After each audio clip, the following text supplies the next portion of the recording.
To students, तो मैं आपको आज सोल प्रोप्राइटरशिप का मीनिंग बताती हूँ।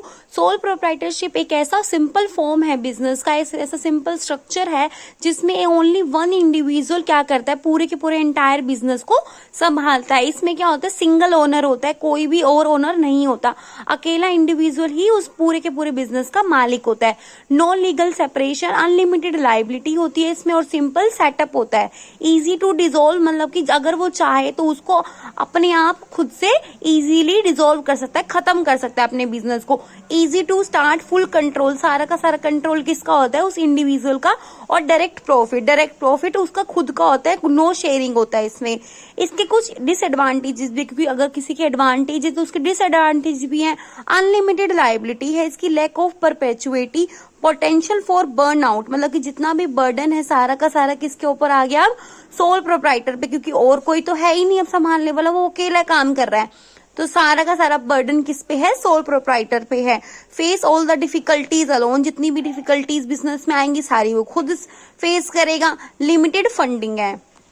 यहाँ पे मैंने आपको सोल प्रोप्राइटरशिप और पार्टनरशिप को कंपेयर करके भी बताया कि सोल प्रोप्राइटरशिप क्या होते हैं और पार्टनरशिप क्या होते हैं। सबसे पहले इनका मीनिंग आता है, सोल प्रोप्राइटर में ओनली वन पर्सन मालिक होता है और पार्टनरशिप में क्या होता है, टू और मोर पर्सन जो होते हैं वो बिजनेस को संभालते हैं।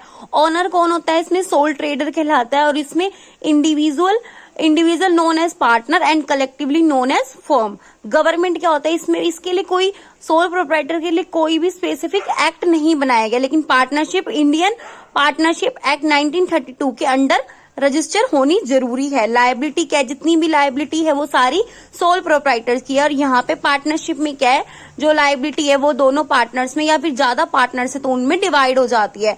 इसमें क्या होता है, प्रॉफिट एंड लॉस किसका होता है, सारा का सारा प्रोप्राइटर का होता है, इंडिविजुअल होता है। इसमें पार्टनरशिप में क्या होता है, जो प्रॉफिट एंड लॉस है वो उनकी जो एग्रीड रेशो, मतलब जो उन्होंने पार्टनरशिप एक्ट में जो रेशो उन्होंने डिसाइड करी होगी उस रेशो के अकॉर्डिंग उनको उनका प्रॉफिट एंड लॉस डिवाइड किया जाता है। Thank you. अगर आपको ये ऐसी ही और कोई वीडियो देखनी है तो आप मुझे फॉलो कर सकते हैं और कमेंट सेक्शन में बता सकते हैं। Thank you.